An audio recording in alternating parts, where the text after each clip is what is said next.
il y a un bruit que personne ne t'apprend à reconnaître. C'est pas une explosion, c'est pas une dispute, c'est pas quelqu'un qui claque une porte ou qui crie dans un couloir. C'est quelque chose de beaucoup plus subtil, beaucoup plus profond, beaucoup plus dévastateur pour celui qui le vit de l'intérieur. C'est le silence de quelqu'un qui a réalisé trop tard ce qu'il a perdu. Et ce silence-là, il résonne différemment. Il ne ressemble pas au silence ordinaire. Il ressemble à une salle de concert qui était bondée hier et qui est vide aujourd'hui. Les murs sont encore là. La scène est encore là. Mais la musique a disparu. Et quand tu appelles dans cet espace vide, tout ce que tu entends, c'est ta propre voix qui revient vers toi. C'est ce que ressent quelqu'un quand tu retires ton énergie de sa vie. Et aujourd'hui, on va parler de ça. De ce qui se passe réellement dans l'esprit et dans le corps de quelqu'un quand tu choisis le silence plutôt que la poursuite. Quand tu te choisis toi plutôt que de continuer à courir, après quelqu'un qui ne mesure pas ce que tu vaux. Sénèque disait que parfois, vivre est en soi un acte de courage. Et je veux ajouter quelque chose à ça. Parfois, rester silencieux est l'acte de courage le plus difficile qui soit. Parce que envoyer un message désespéré, c'est facile. Vérifier leurs réseaux sociaux à minuit, c'est facile. Trouver une excuse pour reprendre contact, c'est facile. Ce qui n'est pas facile, c'est rester immobile. C'est laisser le silence s'étirer. C'est choisir ta paix plutôt que leur chaos. C'est te reconstruire dans la force pendant qu'une partie de toi voudrait crier. Et c'est exactement de ce processus-là qu'on va parler aujourd'hui. On va explorer ce qui se passe vraiment quand tu arrêtes d'être disponible pour leur confusion. Quand tu t'éloignes avec calme. Quand tu te choisis sans faire d'annonce. Quand tu disparais, non pas dans la colère, mais dans quelque chose de beaucoup plus puissant que ça, reste avec moi. Parce que ce qu'on va traverser ensemble aujourd'hui va changer quelque chose dans la façon dont tu comprends ta propre valeur. Premièrement, quand l'écho de ton absence grandit plus fort que leurs mots et que leur routine s'effondre sans toi, voici quelque chose que personne ne t'explique sur la façon dont le manque fonctionne vraiment. Il ne commence pas dans les grands moments. Il ne commence pas dans les disputes. Il ne commence pas dans les larmes ou les déclarations ou les confrontations.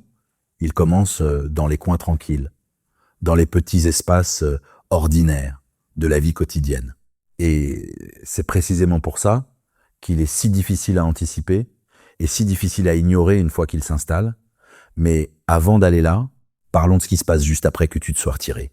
Parce que les premières heures, les premiers jours peut-être, ne ressemblent pas du tout à ce que tu espères au début. Il y a du bruit, beaucoup de bruit, le drame de la séparation, le chaos des émotions bruyantes, les messages peut-être, les appels peut-être, ou au contraire une attitude défensive, une façon de te minimiser, de se convaincre que tout va bien, que la décision était juste. Et toi, pendant ce temps, tu regardes tout ça, et une partie de toi se demande, est-ce que ça va vraiment changer quelque chose ? Est-ce que mon silence fait vraiment une différence ? Est-ce qu'ils vont vraiment réaliser ? Laisse-moi te montrer exactement ce qui se passe neurologiquement et psychologiquement pendant cette phase. Imagine un champ de bataille, pas une métaphore romantique, un vrai champ de bataille. Tant que les combats font rage, tant qu'il y a des explosions et des cris et du mouvement dans tous les sens, les soldats sont dans l'action, leur cerveau est en mode survie, leur attention est absorbée par ce qui se passe autour d'eux. Mais quand le combat s'arrête, quand la fumée commence à se dissiper, quand les cris s'éteignent et que ce qui reste c'est le silence, c'est là que quelque chose change. C'est là que le cerveau sort du mode survie et commence à traiter ce qui vient de se passer. C'est là que la réalité de la situation s'installe vraiment, pas pendant l'action. Après, et c'est exactement ce qui se passe quand tu te retires tant que tu étais là, tant que tu réagissais, tant que tu envoyais des messages, tant que tu essayais de te faire comprendre, leur cerveau était en mode réaction. Il gérait, il répondait, il se défendait. Mais maintenant, tu t'es retiré. Il n'y a plus rien contre quoi réagir, plus rien à gérer, plus rien à contredire. Et dans ce silence, dans cette absence de résistance, le cerveau commence à faire quelque chose qu'il ne peut pas contrôler. Il commence à remarquer ce qui manque. Au début, ils se racontent des choses. Ils sont juste en colère. Ils jouent à un jeu, ils vont craquer en premier, et cette petite voix intérieure essaie de les protéger, essaie de maintenir une certaine illusion de contrôle en leur disant que ton silence est temporaire, que tu vas finir par te manifester, mais les heures passent, les jours passent, et le téléphone reste silencieux. Et c'est là que quelque chose se plante, comme une graine, discrètement, dans un endroit qui ne regarde pas encore. La peur que tu ne reviennes peut-être pas. Marc Aurèle écrivait que ce ne sont pas les événements eux-mêmes qui nous affectent, c'est le sens qu'on leur donne. Et au fil du temps, au fil des jours qui passent sans que tu te manifestes, le sens qu'ils donnent à ton absence commence à changer. C'est plus une phase temporaire, c'est une réalité possible. Et cette réalité possible, ce glissement dans leur interprétation, c'est le début de tout. Mais voilà maintenant où ça devient vraiment intéressant et vraiment douloureux pour eux. Parce que jusqu'ici, on a parlé de l'écho de ton absence dans les grands moments, dans les moments où ils pensent à toi consciemment. Mais le vrai travail, le travail profond et irréversible, il se fait dans quelque chose de beaucoup plus ordinaire, il se fait dans les routines. Et pour comprendre vraiment la puissance de ça, laisse-moi te poser une question. Est-ce que tu as déjà construit quelque chose avec quelqu'un sans t'en rendre compte? Pas un projet conscient, pas quelque chose que vous avez planifié ensemble. Mais ces petites choses qui s'accumulent naturellement avec le temps. Un message le matin qui dit simplement bon début de journée, un appel en rentrant du travail, pas pour parler de quelque chose d'important, juste pour entendre la voix de l'autre. Une blague idiote envoyée en plein milieu d'une réunion, un mème qui n'a de sens que pour vous deux. Ce restaurant dont vous parliez toujours en disant « il faudrait qu'on y aille un jour ». Ces choses semblent insignifiantes, prises séparément, vraiment insignifiantes, presque invisibles, mais elles construisent quelque chose, brique après brique, moment après moment. Elles construisent une structure, un rythme, une texture particulière à la journée, quelque chose que tu ne réalises même pas que tu possèdes jusqu'à ce que ça disparaisse. Et quand tu te retires, quand ce flux de présence quotidienne s'arrête, c'est pas une explosion que tu provoques dans leur vie, c'est quelque chose de beaucoup plus insidieux, c'est la désorientation. Imagine quelqu'un qui rentre chez lui après une longue journée, il entre dans son salon et quelque chose est différent. Il s'arrête, il regarde autour de lui, tout est là, les meubles, les murs, les tableaux, tout est à sa place, mais quelque chose ne va pas. Et puis il réalise, le canapé a été déplacé de quelques centimètres, juste quelques centimètres. Rien de dramatique, mais son corps le sait. Son cerveau a mémorisé la position exacte de chaque chose. Et maintenant, quelque chose est légèrement hors de place, et cette légère désorientation, ce sentiment que quelque chose ne correspond plus à ce que le corps attendait, ça le perturbe d'une façon qu'il ne sait pas vraiment nommer. C'est ça la désorientation que ton absence crée dans leur quotidien. Ils prennent leur téléphone le matin par réflexe. Et il n'y a pas de message de toi, pas de notification, pas de cette petite chose qui disait silencieusement « quelqu'un pense à toi ce matin ». Ils vivent quelque chose de drôle pendant la journée. Et leur premier réflexe, c'est de l'envoyer à toi. Et puis ils s'arrêtent, parce que tu n'es plus là pour le recevoir. Ils ont une mauvaise journée et ils ouvrent leur téléphone pour cette conversation qui les rassurait habituellement. Et la conversation est silencieuse. Et chacun de ces moments, ces petits moments si ordinaires qui passeraient inaperçus dans n'importe quelle autre circonstance, chacun de ces moments creuse un peu plus profond. Épictète disait que ce ne sont pas les choses qui nous affectent, mais nos jugements sur elles. Et voilà le jugement qui commence à s'imposer à eux, malgré eux, progressivement. C'est pas juste une personne qui manque, c'est un rythme, c'est une présence constante, c'est quelque chose qui donnait une texture particulière au quotidien. Et maintenant, cette texture a disparu. Et rien d'autre ne la reproduit exactement. Parce que voilà quelque chose d'essentiel que beaucoup de gens comprennent trop tard. Les routines émotionnelles ne se remplacent pas facilement. On peut trouver quelqu'un de nouveau pour parler, on peut trouver des distractions, on peut remplir son agenda, mais le rythme particulier, cette façon spécifique qu'avait la journée de s'organiser autour de ta présence, cette chose unique qui existait avec toi et seulement avec toi, ça ne se commande pas. Ça ne se reconstitue pas en quelques jours. Et c'est là que la fierté commence à se fissurer. Parce que la fierté peut tenir contre les grands drames. La fierté peut dire « je vais bien face aux confrontations ». La fierté peut tenir debout dans les disputes. Mais la fierté a du mal à tenir face à un téléphone silencieux un mardi matin.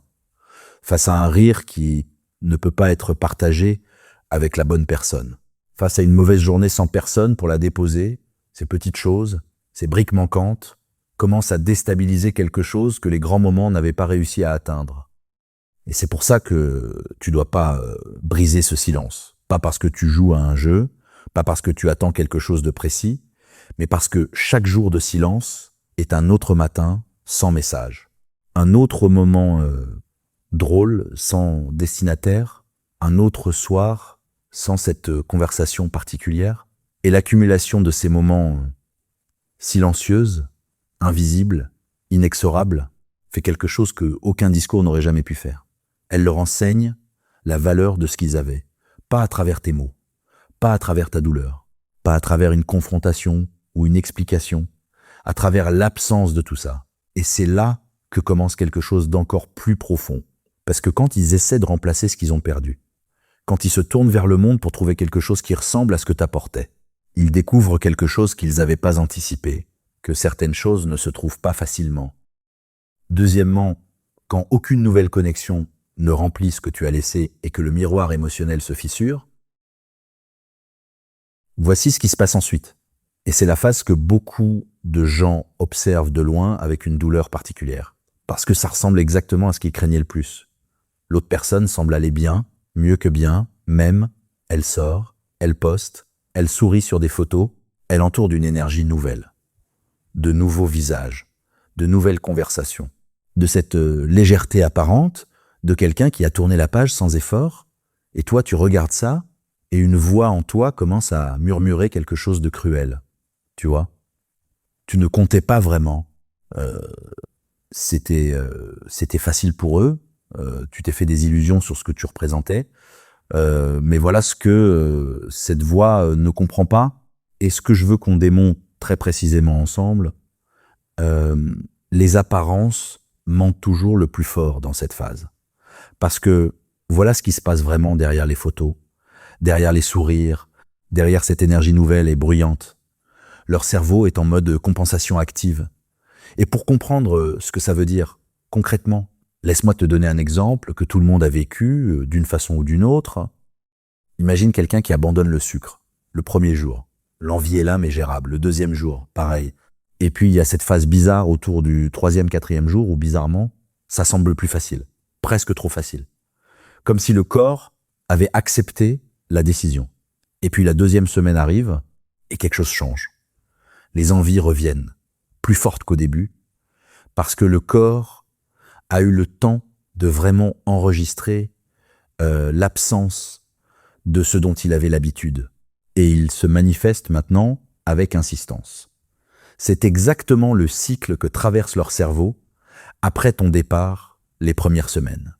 L'excitation de la nouveauté couvre tout, de nouvelles personnes à rencontrer, de nouvelles conversations à avoir, cette euphorie légère de quelqu'un qui se sent libre, qui se dit que tout est possible, que peut-être cette transition était nécessaire. Mais, progressivement, quelque chose commence à filtrer sous cette euphorie. Le creux.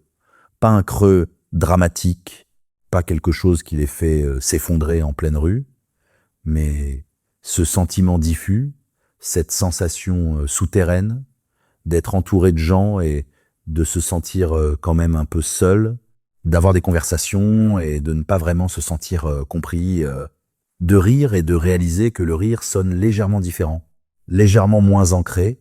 Laisse-moi te donner une image très précise pour illustrer ça. Imagine quelqu'un qui a bu de l'eau de source pendant des années, eau pure, fraîche, sans effort. Il ne pense jamais à quel point c'est bon.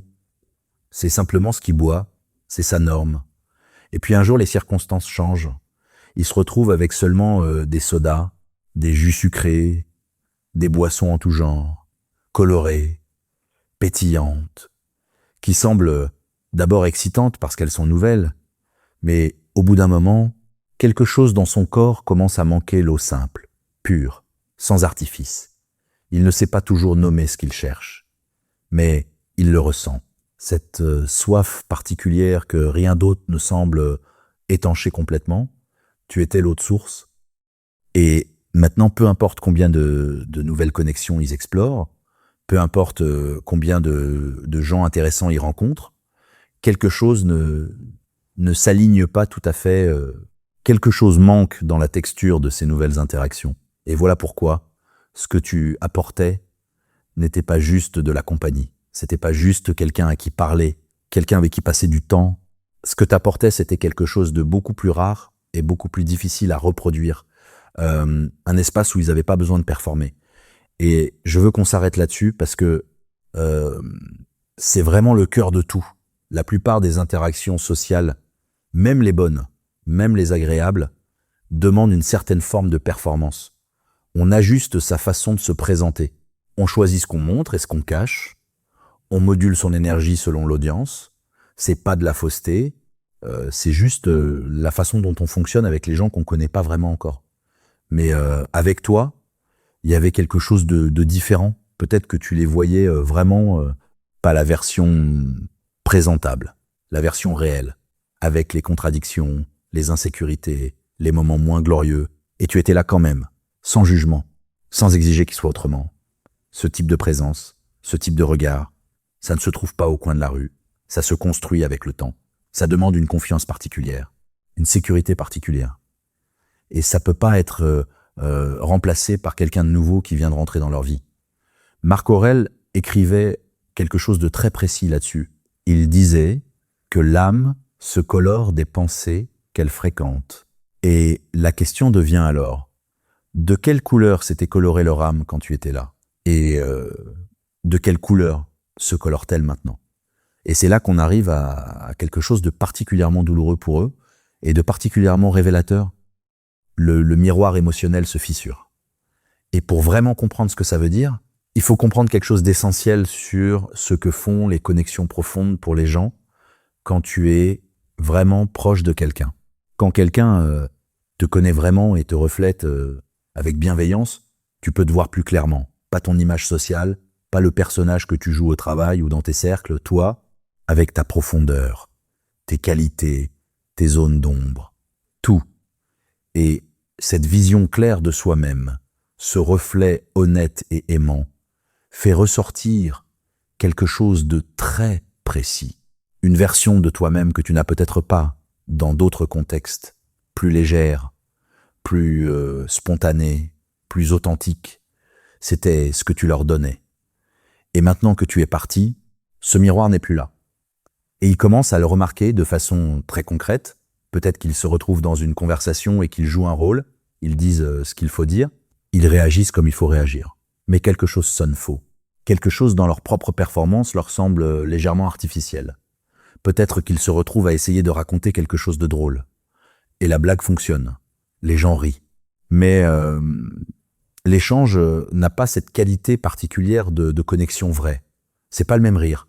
Pas le même genre de compréhension instantanée. Peut-être qu'ils vivent un moment difficile et ils cherchent quelqu'un à qui le confier vraiment. Et ils réalisent qu'ils ne savent pas vraiment à qui s'adresser pour ça. Pas de la façon dont ils auraient pu se tourner vers toi.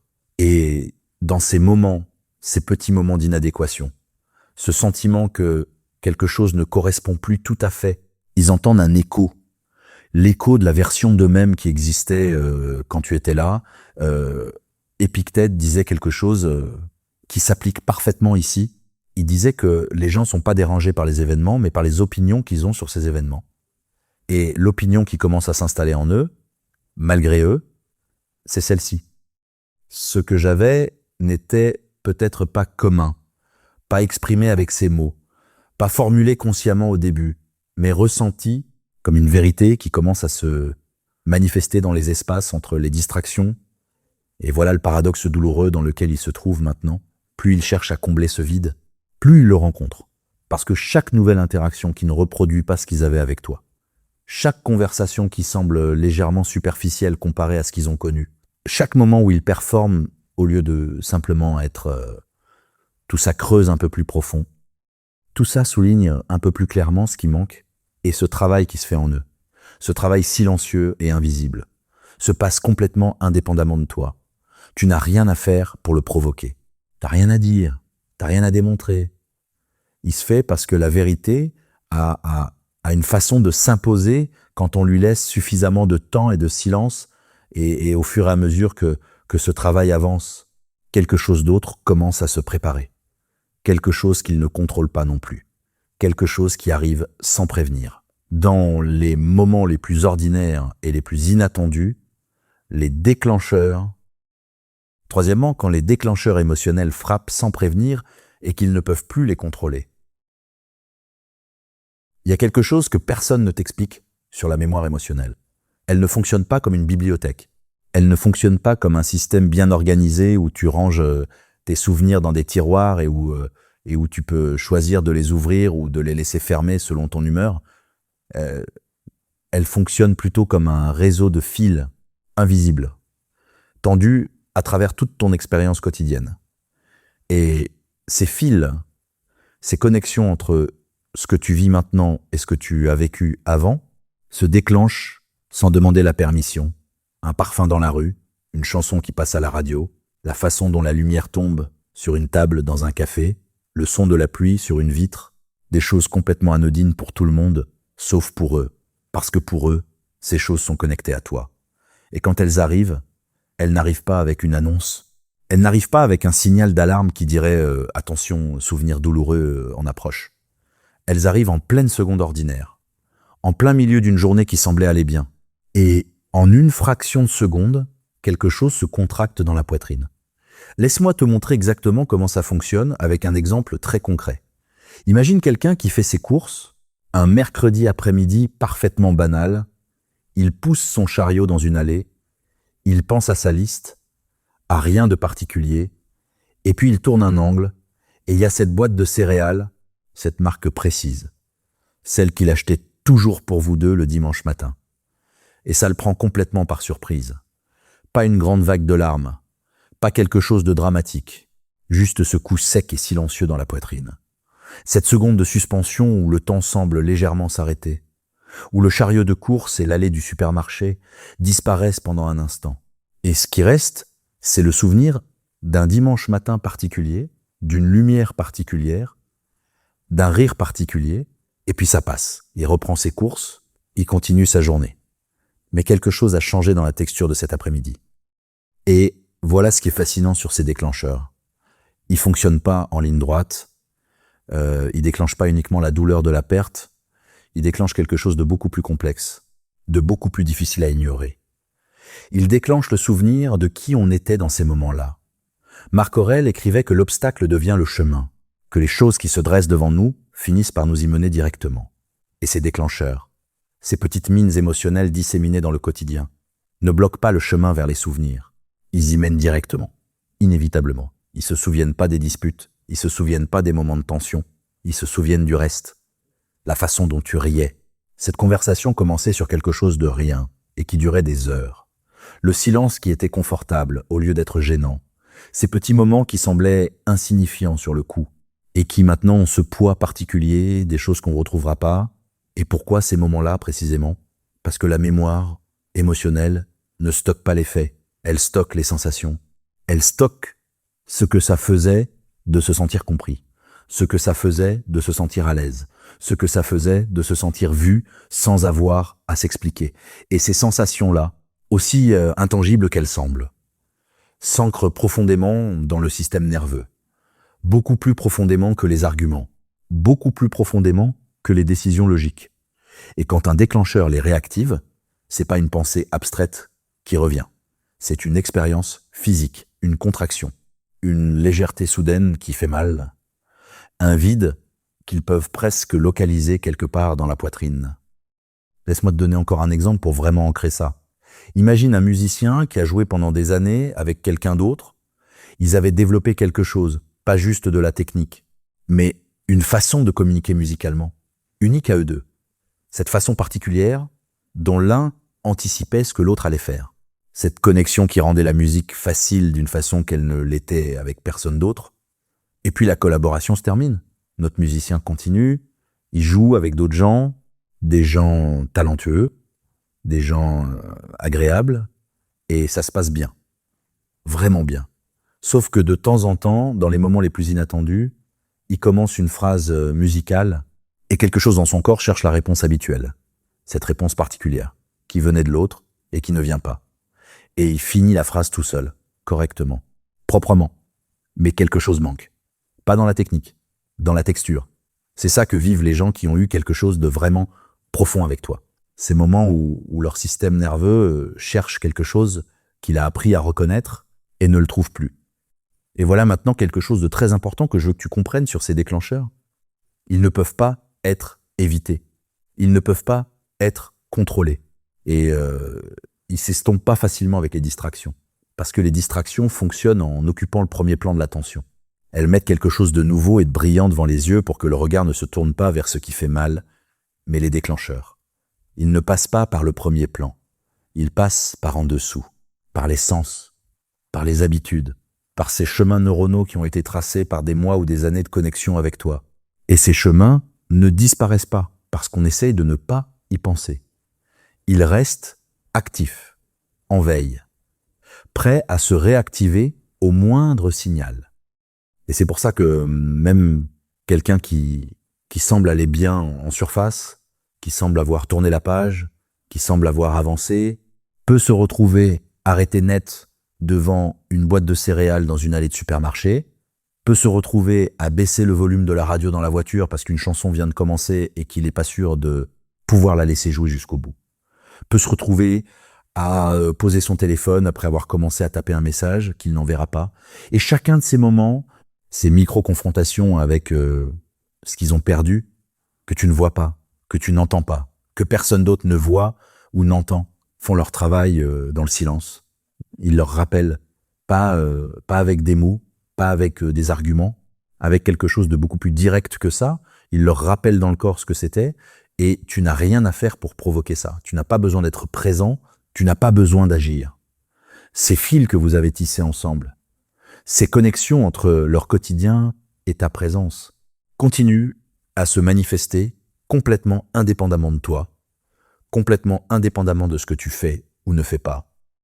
Et pendant qu'ils traversent ça, pendant que ces déclencheurs font leur travail silencieux, pendant que la réalité de ce qu'ils ont perdu s'impose de plus en plus clairement, quelque chose d'autre se prépare, quelque chose qui touche à leur façon de te percevoir maintenant. Pas comme un souvenir, mais comme une réalité présente qu'ils observent de loin et qui commence à leur parler d'une façon différente. Parce que pendant que les déclencheurs travaillaient en eux, toi tu ne t'es pas arrêté, tu as continué à avancer. Et ça produit un effet particulièrement puissant sur quelqu'un qui essayait de se convaincre que ton absence ne changeait rien. Quatrièmement, quand tu ne réagis plus et que le contraste entre toi et le reste devient impossible à ignorer, on arrive maintenant à quelque chose que beaucoup de gens ne voient pas venir. Pas eux, pas toi non plus peut-être au début, parce que ce dont on va parler maintenant, c'est pas quelque chose que tu fais activement, c'est pas une action, c'est pas une stratégie, c'est pas une décision consciente de leur envoyer un message ou de leur montrer quelque chose. C'est quelque chose que tu ne fais pas.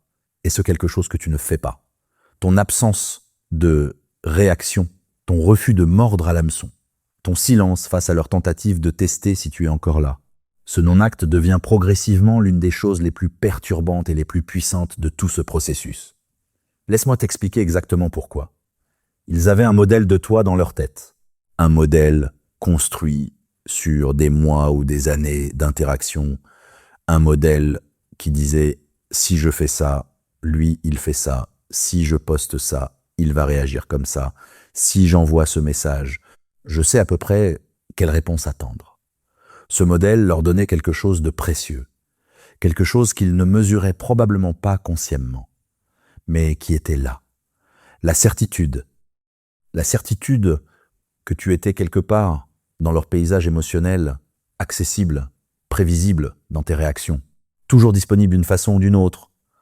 Et maintenant, ce modèle ne fonctionne plus. Il poste quelque chose et il regarde la liste des vues. Ton nom n'y est pas, ou s'y est. Il n'y a pas de réaction, pas de like, pas de message. Juste le silence. Ils envoient ce message casual. Ce « Hey, comment tu vas envoyer d'un air de rien ?» Et soit tu ne réponds pas, soit tu réponds avec une légèreté qui ne ressemble pas à quelqu'un qui attendait ce message depuis des jours. Il lance quelque chose qui, dans le passé, aurait déclenché une réponse émotionnelle de ta part, et rien ne se passe comme prévu, Et voilà l'effet que ça produit dans leur cerveau. Laisse-moi te donner un exemple très précis. Imagine quelqu'un qui a une télécommande. Cette télécommande a toujours fonctionné parfaitement. Appuie sur ce bouton. La télévision s'allume. Appuie sur cet autre. Le volume monte. Simple, prévisible, fiable. Et puis un jour, la télécommande ne répond plus. Il appuie, rien. Il appuie encore, toujours rien. Il essaye un autre bouton, silence. Et soudain, quelque chose de fondamental change dans son rapport à cet objet qu'il pensait maîtriser. La certitude a disparu. Et avec elle, cette façon désinvolte de tenir la télécommande. Cette façon de supposer que ça va fonctionner. Maintenant, il prête attention. Maintenant, il se pose des questions. Maintenant, cet objet qui faisait partie du décor est devenu quelque chose qu'il ne comprend plus tout à fait. C'est exactement ce que ton absence de réaction produit. Tu n'es plus quelqu'un qu'ils peuvent activer à distance avec le bon bouton, et cette perte de contrôle sur tes réactions, cette impossibilité de prédire ce que tu vas faire ou ne pas faire, crée quelque chose que les psychologues reconnaissent bien, l'incertitude. Et l'incertitude fait quelque chose de très précis à l'attention humaine. Elle la capte, elle l'oriente, elle rend la chose incertaine soudainement beaucoup plus présente dans l'esprit que toutes les choses prévisibles. Épictète enseignait que la vraie force ne réside pas dans la réaction, mais dans la retenue. Que ce qui nous perturbe, ce n'est pas ce qui arrive, mais notre propre façon d'y répondre. Et en refusant de répondre selon leurs attentes, en retenant ta réaction, tu ne te comportes pas comme quelqu'un de blessé, tu ne te comportes pas comme quelqu'un d'en colère, tu te comportes comme quelqu'un qui a quitté l'arène, et quitter l'arène, c'est pas fuir, c'est ne plus avoir besoin de se battre. Et cette distinction-là, cette façon d'être absent sans amertume visible, cette façon de ne pas réagir sans que ça ressemble à de la froideur calculée, ça perturbe quelque chose en eux qu'ils n'attendaient pas d'être perturbés. Parce qu'ils s'attendaient à deux choses possibles. Soit tu serais blessé et réactif, et ça leur donnerait du pouvoir, la preuve qu'ils ont encore de l'effet sur toi. Soit tu serais froid et distant, et ils pourraient le catégoriser comme de la rancœur, comme de l'amertume, comme quelque chose d'explicable.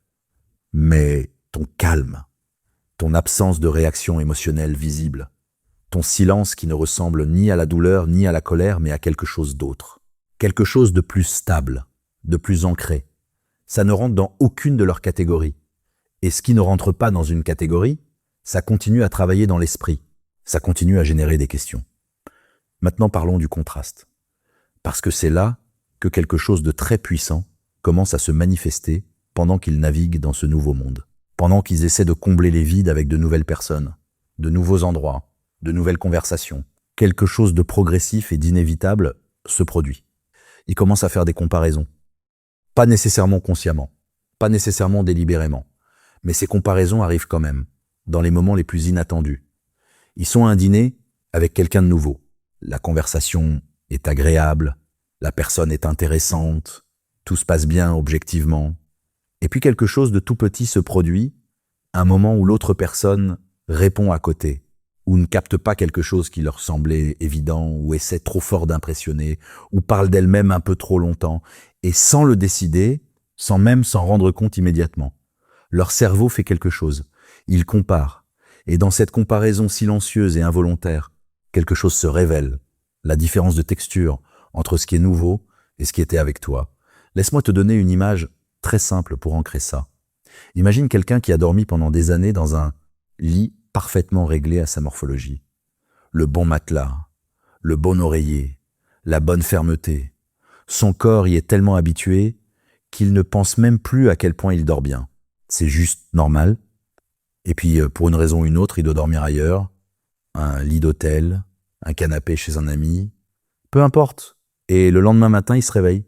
Et quelque chose dans son dos, dans son cou, dans sa façon de se sentir reposé ou pas, lui dit que quelque chose ne correspondait pas tout à fait. Il peut pas toujours mettre des mots précis dessus, mais son corps sait. Son corps a mémorisé ce que ça faisait de dormir vraiment bien. Et maintenant, il mesure chaque nouvelle expérience de sommeil à l'aune de cette mémoire. C'est exactement ce que son corps et son esprit font avec chaque nouvelle connexion humaine qu'ils essaient. Sénèque écrivait que ce n'est pas celui qui a peu qui est pauvre, c'est celui qui en veut toujours plus. Et dans leur cas, C'est pas qu'ils manquent de connexion, ils en ont, peut-être même beaucoup. C'est que ces connexions n'ont pas le poids, la profondeur, la qualité particulière de ce qu'ils avaient avec toi. Et plus ils accumulent des interactions superficielles, plus le contraste avec ce qui était réel s'amplifie, parce que le superficiel ne remplace pas le profond, il le souligne, chaque conversation qui reste en surface leur rappelle une conversation qui allait ailleurs. Chaque silence inconfortable leur rappelle un silence qui était confortable. Chaque effort pour être compris leur rappelle les moments où la compréhension arrivait sans effort. Et voilà quelque chose d'essentiel que je veux que tu comprennes sur ce phénomène. Tu n'as pas créé ce contraste en faisant quelque chose. Tu l'as créé en étant quelque chose. En étant une présence d'une certaine qualité pendant suffisamment longtemps, d'une façon suffisamment cohérente pour que leur système nerveux ait mémorisé ce que ça faisait. Et cette mémoire, maintenant qu'elle existe, fait des comparaisons involontaires à chaque nouvelle interaction, chaque nouvelle connexion, chaque nouvelle tentative de trouver quelque chose qui ressemble à ce qu'ils ont connu. Et pendant qu'ils naviguent dans tout ça, pendant que les déclencheurs font leur travail, pendant que les comparaisons s'imposent, pendant que leur absence de réaction à tes non-réactions les perturbe de plus en plus, quelque chose d'autre est en train de se passer de ton côté. Quelque chose qu'ils commencent à percevoir de loin, sans pouvoir vraiment l'ignorer. Tu évolues, et cette évolution silencieuse, cette façon de construire quelque chose de réel pendant qu'ils cherchent à combler des vides, va produire peut-être l'effet le plus puissant de tout ce processus. Cinquièmement, quand tu as clairement évolué et qu'ils réalisent ce à quoi ils n'ont plus accès, il y a un moment très précis dans ce processus. Un moment où quelque chose bascule définitivement dans la façon dont ils te perçoivent. Pas progressivement, pas graduellement, mais avec cette clarté soudaine et désagréable d'une réalité qu'on ne peut plus ignorer. Ce moment, c'est celui où ils réalisent que tu n'as pas attendu, que pendant qu'ils cherchaient à combler des vides, pendant qu'ils se distrayaient avec du nouveau et du superficiel, pendant qu'ils essayaient de se convaincre que tout allait bien, toi, tu construisais quelque chose, et ce quelque chose est maintenant visible. Mais avant d'aller plus loin, je veux qu'on comprenne quelque chose d'essentiel sur la nature de cette évolution. Parce que beaucoup de gens la comprennent de travers, ils pensent que l'évolution dont on parle ici, c'est un changement de look, de nouvelles photos plus élaborées sur les réseaux sociaux, une façon d'afficher une belle vie pour qu'ils le voient. Non, c'est pas ça. Ce dont on parle, c'est quelque chose de beaucoup plus profond et beaucoup plus difficile à ignorer justement parce que ça ne cherche pas à être vu. C'est l'évolution silencieuse, celle qui vient de l'intérieur, celle qui change la texture de ta présence dans le monde, ta façon de te tenir, ta façon de parler, cette qualité particulière de quelqu'un qui n'est plus en train de courir après quelque chose ou quelqu'un. Et voilà pourquoi cette évolution-là est la plus puissante, parce qu'elle ne peut pas être questionnée. Elle ne peut pas être catégorisée comme un effort pour impressionner. Elle ne peut pas être réduite à une stratégie ou à un jeu. Elle existe simplement dans ta façon d'être là. Laisse-moi te donner un exemple très concret pour ancrer ça. Imagine un bâtiment que tu connais depuis longtemps. Tu passais devant tous les jours. C'était un bâtiment ordinaire, fonctionnel, rien de particulier. Et puis tu pars dans une autre ville pendant 1 an, tu reviens. Et là où il y avait ce bâtiment ordinaire, il y a maintenant quelque chose de complètement différent. Une structure qui s'élève, avec une architecture qu'on n'avait pas anticipée, quelque chose de solide, de réfléchi, qui donne l'impression que des fondations sérieuses ont été posées pendant ton absence. Tu peux pas faire semblant de ne pas le voir, tu peux pas réduire ça à rien. Le bâtiment est là, réel, indéniable. Et il te dit quelque chose sur ce qui s'est passé pendant que tu étais ailleurs. C'est exactement l'effet que ton évolution produit sur eux. Ils avaient une image de toi, une image construite sur ce qu'ils connaissaient, sur comment tu fonctionnais, sur ce qu'ils pouvaient attendre de toi. Et cette image leur permettait de te ranger dans une case commode, la case de quelqu'un qu'ils comprenaient, qu'ils pouvaient prévoir, qu'il pensait pouvoir retrouver dans le même état s'il décidait de revenir. Mais maintenant, quelque chose dans cette image ne correspond plus à la réalité. Et voilà ce qui se passe concrètement quand ils commencent à percevoir ton évolution. Peut-être qu'ils entendent parler de toi par quelqu'un, des nouvelles ordinaires, mais quelque chose dans ces nouvelles sonne différemment de ce qu'ils attendaient. Tu as fait quelque chose de nouveau. Tu t'es lancé dans quelque chose. Tu sembles avoir une direction que tu n'avais pas avant, ou du moins une clarté que tu n'affichais pas. Peut-être qu'ils voient quelque chose sur les réseaux sociaux, pas une mise en scène, pas quelque chose qui cherche à impressionner, juste un aperçu de ta vie qui dit silencieusement les choses avancent par ici. Et quelque chose dans cet aperçu ne ressemble pas à quelqu'un qui attendait. Ou peut-être qu'il te croise. Dans un contexte anodin, et quelque chose dans ta façon d'être là est différent. Tu n'es pas en train de les chercher du regard. Tu n'es pas en train de te demander comment tu te présentes. Tu es simplement là, présent dans ce que tu fais, dans ce que tu vis, sans ce besoin visible de leur approbation. Et cette différence, aussi subtile soit-elle dans les détails, se sent immédiatement. Marc Aurèle écrivait « Ne pas expliquer ta philosophie, l'incarner ».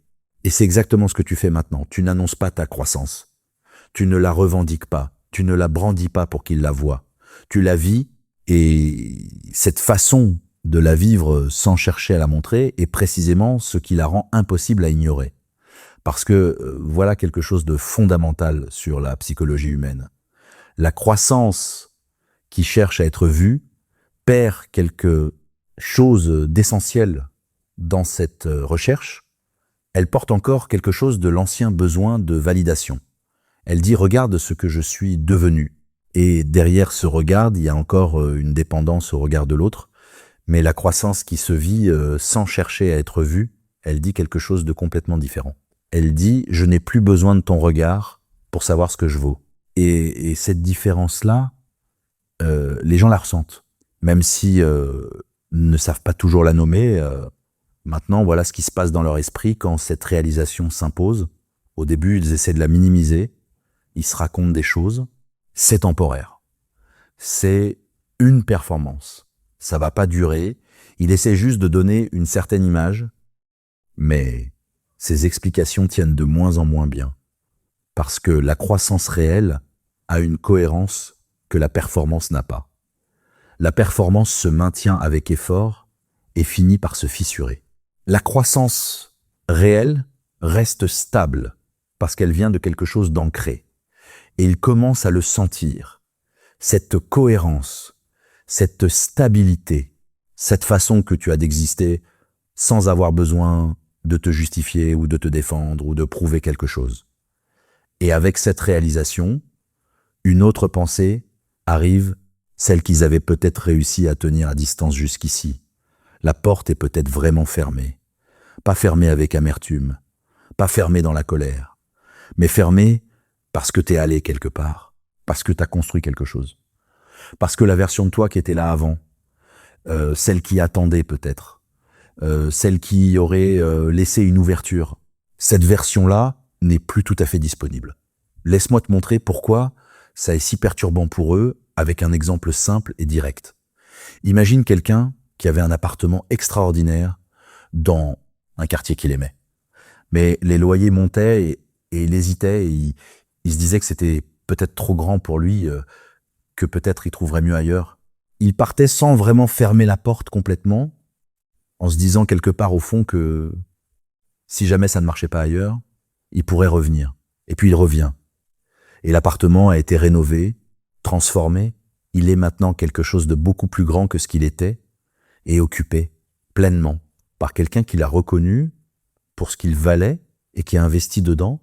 Et notre personnage se retrouve devant cette porte fermée, à réaliser que l'option qu'il gardait vaguement dans un coin de sa tête n'existe plus dans la forme qu'il avait mémorisée. C'est ça l'effet de ton évolution sur quelqu'un qui pensait pouvoir revenir quand ça l'arrangerait. Et voilà maintenant quelque chose que je veux que tu comprennes vraiment profondément.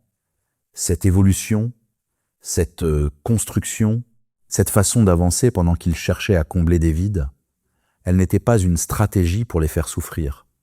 Elle n'était pas une démonstration destinée à leur envoyer un message. Elle était simplement le résultat naturel de quelqu'un qui a choisi de se choisir, de quelqu'un qui a décidé que son énergie, son temps, sa capacité à construire quelque chose méritait d'être investi dans sa propre vie plutôt que dans l'attente de quelqu'un d'autre.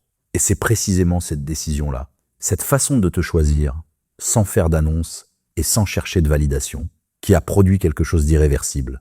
Tu n'es plus la même personne qu'ils ont quittée. Pas parce que tu as changé de façon radicale et spectaculaire, mais parce que tu as continué à avancer pendant qu'ils supposaient que tu attendais. Et cette avancée a créé une distance réelle. Non pas la distance de la colère ou de la blessure, mais la distance naturelle entre quelqu'un qui construit et quelqu'un qui cherche encore. Et maintenant, ils se tiennent devant cette distance. Et quelque chose en eux comprend que ce qu'ils avaient, cette qualité particulière de connexion, cet accès à quelqu'un qui les voyait vraiment, ce confort rare d'une présence qui n'exigeait pas de performance, tout ça n'est plus sur l'étagère à les attendre. Ça a évolué, ça a avancé. Ça existe maintenant dans un endroit auquel ils n'ont plus accès de la même façon. Et cette réalisation-là, silencieuse, inévitable, sans drame et sans annonce, est peut-être la chose la plus puissante que tu aies jamais faite. Sans même essayer de la faire, on arrive au bout de ce qu'on a traversé ensemble, et je veux commencer cette conclusion par quelque chose d'honnête. Quelque chose qui ne cherche pas à embellir ou à dramatiser, juste une vérité simple et directe. Tout ce dont on a parlé aujourd'hui, tout ce processus, tout ce qui se passe dans leur esprit et dans leur corps, pendant que tu choisis le silence et la construction, tout ça se produit pas pour que tu gagnes. Tout ça se produit pas pour que tu aies une revanche. Tout ça se produit même pas nécessairement pour qu'ils reviennent. Tout ça se produit parce que la vérité a une façon de s'imposer quand on lui laisse de l'espace et ce que tu as fait, ce que tu continues de faire, en choisissant ta paix plutôt que leur chaos, en te construisant plutôt qu'en attendant, en te choisissant sans faire d'annonce. Tu as créé cet espace. Et dans cet espace, la vérité fait son travail.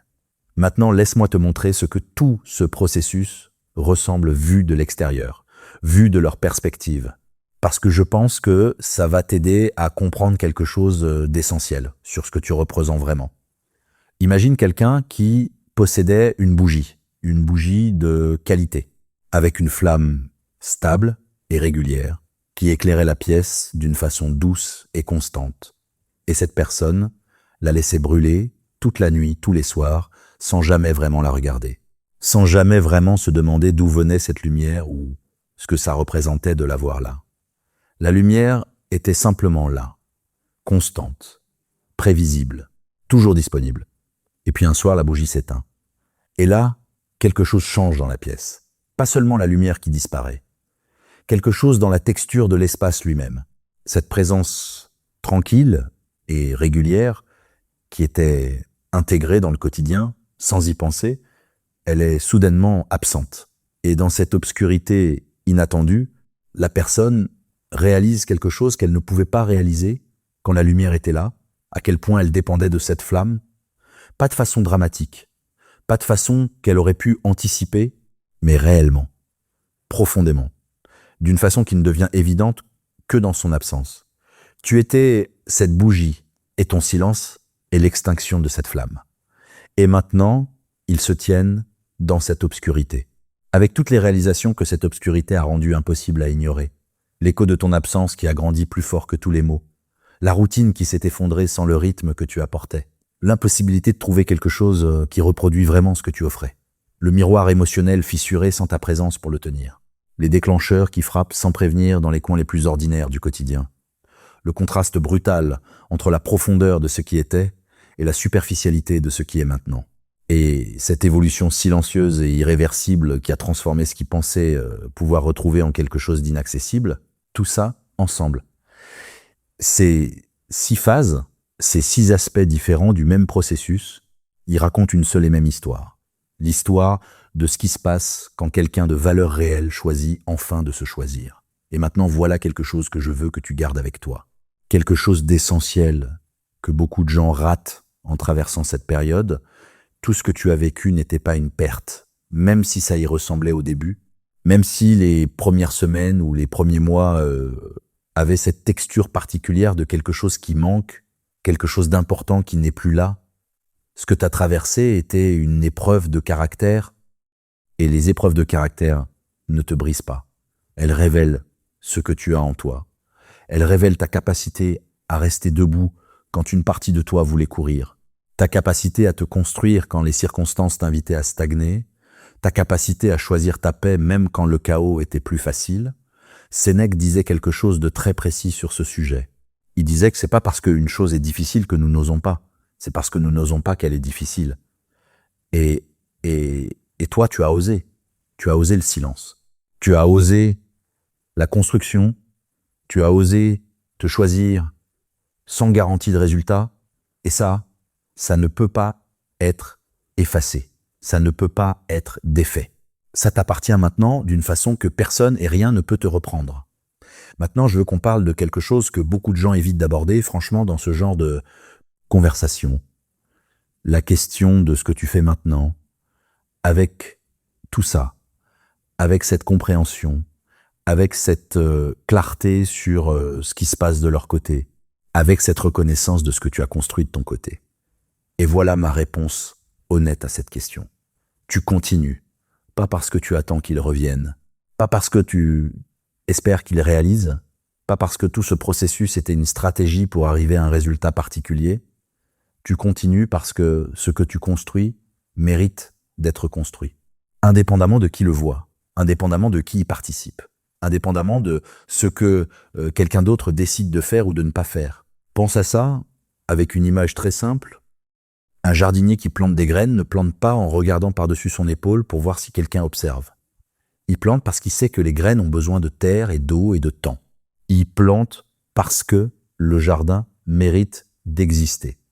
Parce que ce qui va pousser a de la valeur en lui-même, indépendamment du public. Et c'est exactement ça que tu fais quand tu te choisis, quand tu construis, quand tu avances dans ton silence et ta croissance. Tu plantes des graines dans un jardin qui t'appartient. Et voilà maintenant quelque chose qui touche à la question que beaucoup de gens se posent au fond, même s'ils n'osent pas la formuler clairement. Et s'ils reviennent, c'est une question légitime, une question humaine, et elle mérite une réponse honnête. Voilà ce que je peux te dire avec certitude.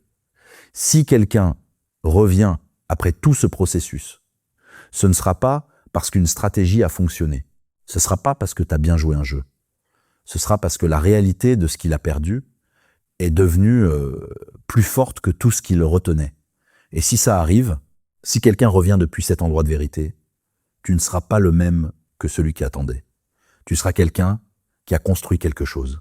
Quelqu'un dont l'équilibre ne dépend plus d'un retour. Quelqu'un qui peut accueillir une ouverture depuis un endroit de force et non de manque. Et cette différence-là, cette façon d'accueillir les choses depuis la force, change tout dans la qualité de ce qui peut se construire ensuite. Mais si personne ne revient, si ce processus mène simplement vers une vie qui est devenue plus pleine, plus stable, plus tienne, alors tu n'as pas perdu, tu as construit, et ce que tu as construit restera. Parce que voilà la vérité finale de tout ce qu'on a traversé aujourd'hui. Ton silence n'était pas du vide, ta croissance n'était pas une performance, et ton évolution n'était pas destinée à quelqu'un d'autre. Tout ça t'appartenait, depuis le début, entièrement. Le bruit le plus fort que tu entendras jamais. On a commencé avec cette idée. C'est le silence de quelqu'un qui réalise trop tard ce qu'il a perdu. Mais le bruit le plus puissant que tu créeras jamais, c'est le son de ta propre construction. Dans le silence, sans annonce, sans public nécessaire. Ce bruit-là ne s'éteint pas, il grandit. Et un jour, pas nécessairement de façon dramatique, pas nécessairement avec un grand moment révélateur, mais d'une façon réelle et concrète, il parlera plus fort que tout ce que tu aurais pu dire. Continue à construire,